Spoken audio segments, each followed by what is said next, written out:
तुमच्याही साबुदाण्यामध्ये पाणी जास्त झालं आहे आणि तुमचा साबुदाणा चिपचिपा झाला आहे तर टेन्शन कशाला. आता आपण बनवायला शिकणार आहोत पाण्याने चिपचिप झालेला साबुदाणा मऊसूत आणि मोकळ्या पद्धतीने कसा बनवायचा. आपण स्मॉल टिप्स फॉलो करून बनवूयात मोकळी मऊसूत साबुदाणा खिचडी. सर्वप्रथम आपण कढई तापत ठेवायची आहे. कढई व्यवस्थित तापली की त्यामध्ये आपल्याला शेंगदाणे घालायचे आहेत. शेंगदाणे घालताना आपण कंजूसी करायची नाही आहे. थोडेसे व्यवस्थित शेंगदाणे घालायचे जेणेकरून आपल्या साबुदाण्याला ते व्यवस्थित कोट होतील.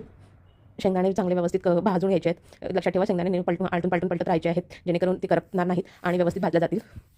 शेंगदाणे व्यवस्थित भाजून झाले का थोडंसं काळपटपणा आला शेंगदाण्यांवर तर आपल्याला गॅस बंद करून घ्यायची आहे आणि शेंगदाणे थोडे गार व्हायला ठेवायचे आहे. कारण आपण गरम गरम शेंगदाणे मिक्सरच्या भांड्यात लावायचे नसतात कारण ती मग मिक्सरच्या भांड्याला चिकटतात आणि शेंगदाण्याचा कुठेही व्यवस्थित होत नाही. म्हणून शेंगदाणे थोड्या वेळ गार करायला ठेवायचे आहे. तोवर मी 4 मिरची 1 बटाटा धुवून घेतला आहे. आता बटाटा नीट स्वच्छ धुवून सोलून घ्यायचा आहे. बटाटा व्यवस्थित सोलून झाला की बटाट्याचे बारीक बारीक पातळ असे काप करून घ्यायचे आहे. हे लक्षात ठेवा बटाट्याचे काप करताना पातळ बारीकच काप करायचे आहे जेणेकरून आपला बटाटा व्यवस्थित शिजला जाईल आणि त्याला जास्त वेळही लागणार नाही आणि तो मऊसूतही होईल.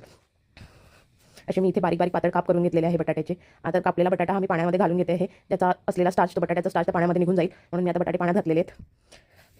मी 4 मिरच्या घेतलेल्या आहे. 4ही मिरच्या मी ओबडधोबड कट करून घेतल्या आहे. तुम्हाला हव्या त्या पद्धतीने तुम्ही त्या मिरच्या कट करून तुमच्या चवीनुसार मिरची घेऊन ती कट करून घेऊ शकता.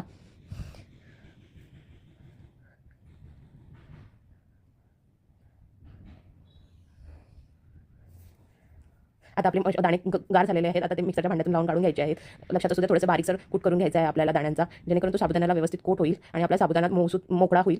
हा दाण्याचा कूट असा बघितला तर बारीक झालेला आहे. आता आपण भिजवलेल्या साबुदाण्याला तो दाण्याचा कूट लावून घेणार आहोत. एकजीव करून घ्यायचा आहे दाण्याचा कूट आणि साबुदाणा हाताने व्यवस्थित मिक्स करून घ्यायचा आहे. दाण्याचा कूट असा व्यवस्थित मिक्स झाल्यावर आता आपल्याला तो साईडला ठेवून द्यायचा आहे आणि आपल्याला परत गॅस पेटवायची आहे. कढई व्यवस्थित तापली की त्यामध्ये तुम्ही तेल किंवा तूप घालू शकता. मी यात 2 टेबलस्पून तूप घालते. कढई व्यवस्थित तापलेली आहे. आता मी तूप घातलेलं आहे. 2 टेबलस्पून तूप घातलेलं आहे. तूप व्यवस्थित झालं की मी त्यामध्ये आता जिरं घालते आहे. अर्धा टेबलस्पून मी जिरं घातलेलं आहे. जिरं झालं व्यवस्थित तडतडलं की त्यामध्ये मी हिरवी मिरची घालते आहे. हिरवी मिरची छान परतून घ्यायची आहे. हिरवी मिरची परतली की त्यामध्ये आता कापलेला बटाटा घालायचा आहे. कापलेला बटाटा घातला की त्याला व्यवस्थित परतून घ्यायचा आहे. बटाटा हा शिजायला वेळ लागतो आपल्याला. इथे आपण बारीक बारीक पातळ छान बटाटा कट करून घेतलेला आहे. या बटाट्याला व्यवस्थित शिजायला 5 ते 10 मिनिटं लागतील. कंटिन्यूस बटाटा आपल्याला परतत राहायचा आहे जेणेकरून तो बटाटा आपल्या कढईला चिटकणार नाही. आपण मध्ये चेक करू शकता तो बटाटा शिजलाय की नाही. चमच्याच्या साहाय्याने त्याला तोडून बघायचं आहे. बटाटा छान गोल्डन रंगाचा झालेला आहे आणि आता आपण बघू शकतो तो व्यवस्थित चमच्याच्या साहाय्याने कटही होते म्हणजे आपला बटाटा व्यवस्थित शिजलेला आहे. आता आपण यामध्ये साबुदाणा आणि दाण्याचा कूट जो केला होता तो ॲड करूया. तो त्यामध्ये घातलेला आहे आणि आता तो व्यवस्थित मिक्स करून घेऊया. लक्षात असू द्या बटाट्यावर लगेच मीठ न घालता आपण डायरेक्ट साबुदाणा आणि दाण्याचा कूट घातला. याचं कारण असं की लगेच आपण मीठ घातला तर आपला बटाटा हा मीठ सोक करून घेईल आणि मग आपल्याला खाताना साबुदाण्याला बटाट्यामध्ये नुसतंच मीठ खारटपणा जाणवेल. म्हणून आपण मीठ न घालता साबुदाणा आणि दाण्याचा कूट घातलेला आहे. तो चांगला व्यवस्थित परतून झाला की यामध्ये संध्यागंधा मीठ घालायचा आहे. चवीनुसार तुम्ही त्यामध्ये संध्यागंधा मीठ घालू शकता.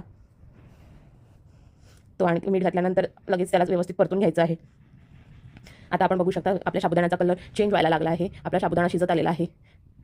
त्यामध्ये आता चवीनुसार थोडीशी साखर घातलेली आहे. अगदीच किंचित साखर घातलेली आहे. साखर घातली आणि त्यानंतर मी आता यामध्ये 2 ते 3 थेंब लिंबाचे घालते आहे जेणेकरून आपला साबुदाणा मोकळा आणि मऊसूत होईल. तुम्हाला वाटत असेल तर तुम्ही लिंबू पण इथे स्किप करू शकता. चांगला त्याला व्यवस्थित आलटून पलटून घ्यायचं आहे. चांगलं मिक्स करून घ्यायचं आहे जेणेकरून कुठेच खारटपणा आंबटपणा किंवा गोडपणा राहणार नाही आणि तो सगळा व्यवस्थित एकजीव होईल. आता आपण बघू शकता आपला साबुदाणा कसा मोकळा मऊसूत झालेला आहे. मी आता इथे गॅस बंद करते आणि आता प्लेटमध्ये मी सर्व करायला घेते. बघू शकता आपला दाणेदार मोकळा मऊसूत साबुदाणा रेडी आहे सर्व करायला. तुम्ही हे कोशिंबीर वगैरे पण सोबत सर्व करू शकता. मी यावर दही घालून सर्व करते. आपला अशा प्रकारे मऊसूत मोकळा आणि चविष्ट साबुदाणा रेडी आहे. एकदा तुम्ही बनवून बघा. असा रुचकरचा मऊसूत लुसलुसीत असा साबुदाणा खिचडी. बघू शकता कसा आपला साबुदाणा हा मोकळा मऊसूत झालेला आहे. खायला एकदम अगदी रुचकर.